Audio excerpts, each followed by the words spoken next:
c'est parti pour une présentation des robots. Donc, les robots. Ah oui. Non, c'est pas ça.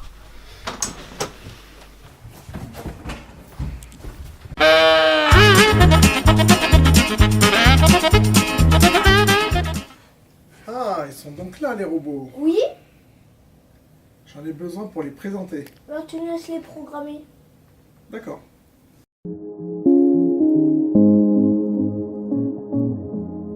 Présentation des robots. On est parti pour une vidéo où on va présenter les robots qui sont utilisables pour les 3-5 ans. On a dit les 3-5 ans. Voici quelques robots. Truc qui va pas là. Ah, ok, c'est bon. Là, je suis prêt. Alors là, on a une table bien fournie avec différents robots.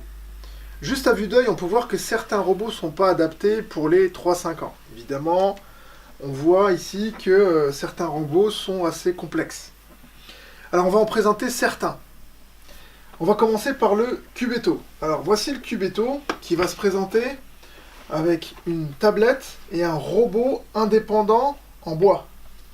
En fait, le robot est connecté à la tablette. Alors, c'est un robot qui est assez récent, date de création en 2016. C'est un robot qui est inspiré de la pédagogie Montessori, parce que son utilisation va reposer sur la manipulation de briques colorées, qu'on voit ici positionnées, pour mettre en mouvement le robot. Ce robot-là, il va se mettre en mouvement sur une nappe quadrillée, qu'on voit ici sur la table. Ainsi, on peut avoir toute une série d'exercices basés sur le repérage dans l'espace, etc. Et on verra donc comment l'utiliser et quelles notions on va travailler. Donc voilà le Cubetto.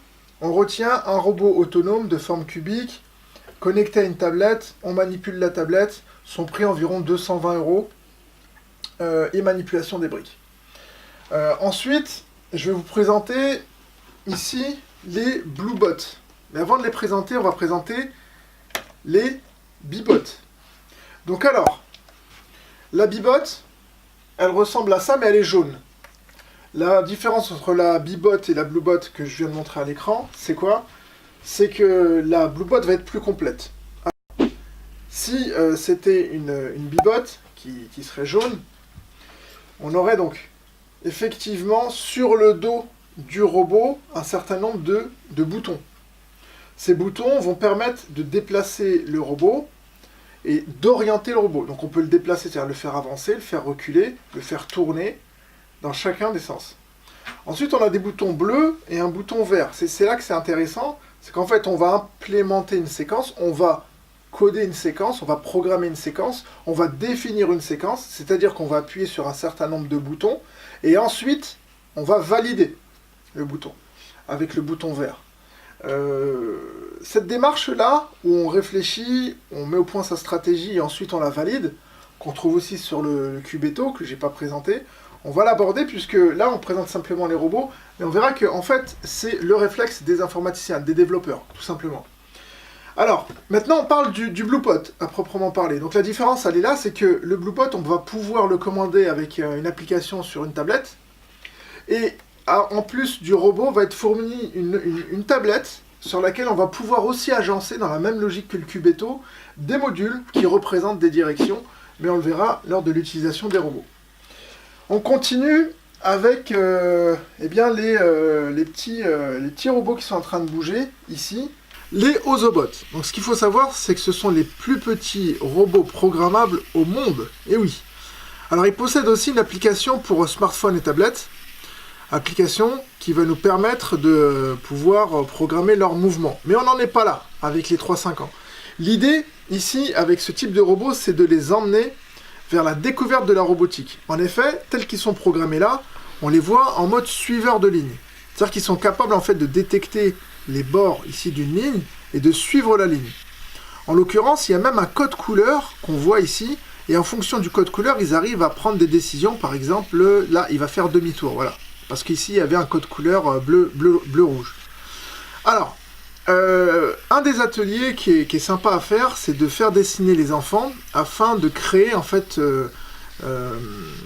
des itinéraires pour les robots, de manière infinie, et de jouer après sur les couleurs pour deviner, anticiper le comportement des robots. Pour les enfants un peu plus grands, à 5 ans, puisqu'on parle des 3-5 ans, on peut même essayer de comprendre comment se comporte le robot en fonction du changement de couleur. Mais fondamentalement, des ateliers qui vont tourner autour de la création de routes, en fait, pour que le robot, en suiveur de ligne, puisse suivre, avancer et continuer son petit bonhomme de chemin.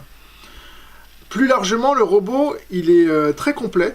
Et on peut utiliser une interface comme Blockly, on donnera des renseignements là-dessus sur les parcours pour les grands, pour faire des choses complètement différentes de ce que font les enfants entre 3 et 5 ans. Alors, on passe au Timio. Alors le Timio, c'est le robot le plus avancé que les précédents, il est beaucoup plus complet. En effet, il dispose de beaucoup plus de composants, comme des capteurs de proximité, on les voit ici et devant. Proximité, c'est-à-dire qu'il arrive à détecter des obstacles. Il a aussi des LED, on va l'allumer, on va voir à quoi ça ressemble. Ou encore, il a un support de crayon, juste ici, on peut ici poser un crayon pour en fait dessiner juste à l'extrémité de l'autre côté. Et donc, il a beaucoup plus de fonctionnalités. Alors, c'est un robot qui permet de découvrir l'univers de la robotique à proprement parler et d'apprendre et de comprendre un peu le langage des robots. Pourquoi je dis langage des robots? C'est-à-dire en fait comment un robot interagit avec son environnement.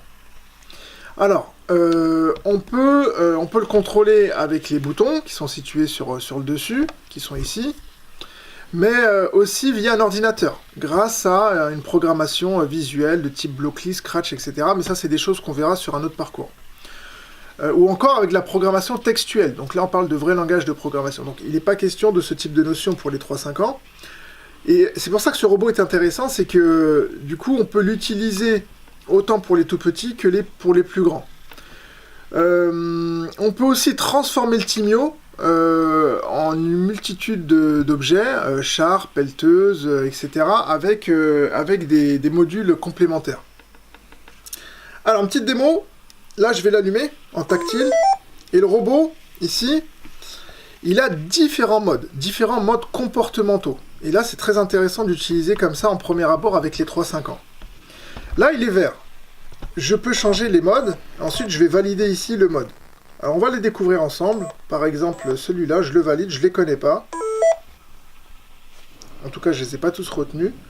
Et en fonction d'un mode, on va avoir ici un comportement. Par exemple, ici, vous voyez, on voit la détection de l'objet avec les LED.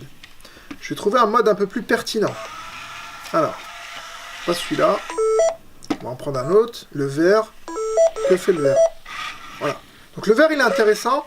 C'est un mode suiveur. Vous voyez, dès qu'il a l'obstacle, il va suivre l'obstacle. Donc c'est un mode suiveur. D'ailleurs, si j'avance, il va reculer. Et si je recule, il va avancer. On appelle ça le mode ami. Donc le principe de ce robot, pour les 3-5 ans, c'est qu'on va pouvoir découvrir la robotique, on va pouvoir poser une multitude de questions, on va pouvoir poser une multitude de problématiques à l'enfant, parce que l'enfant va essayer de comprendre pourquoi le robot se comporte ainsi, il va découvrir le robot, il va essayer d'interagir avec lui, et ça va l'emmener vers des questions technologiques, tout simplement. Donc voilà, pour récapituler, le Cubetto, un robot connecté avec une tablette en bois, manipulation de briques, les Bee-Bot et Blue-Bot, donc le Bee-Bot qui est l'abeille en jaune et le Blue-Bot qui est ici cette souris, alors le Blue-Bot se manipule avec les touches sur le dos plus une tablette plus une application sur le smartphone, alors que le Bee-Bot c'est simplement les touches sur le dos. On a parlé des Ozobots et enfin du Timio. Rendez-vous à la prochaine vidéo sur véritablement l'utilisation des robots. On va inviter un super programmateur Electroca que je vous présenterai sans plus attendre, qui d'ailleurs me doit un robot puisqu'il m'en avait pris un la dernière fois. Donc prochaine vidéo sur l'utilisation des robots. Allez, à plus!